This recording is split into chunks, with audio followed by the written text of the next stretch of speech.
कहते हैं महाभारत का युद्ध खत्म हुआ, लेकिन असली विनाश तो उसके बाद शुरू हुआ था। महाभारत का महान युद्ध 18 दिन तक चला।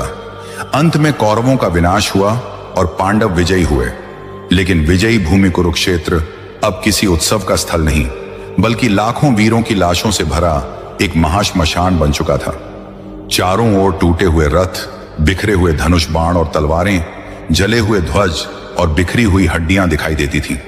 मृत योद्धाओं का रक्त मिट्टी में इतना समा गया कि कहा जाता है वर्षों तक इस धरती से खून की गंध आती रही।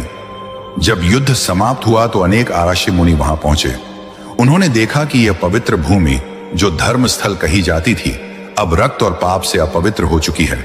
तब उन्होंने कहा, यह भूमि केवल युद्ध और विनाश की नहीं, बल्कि धर्म और अधर्म के अंतिम निर्णय की भूमि बनेगी।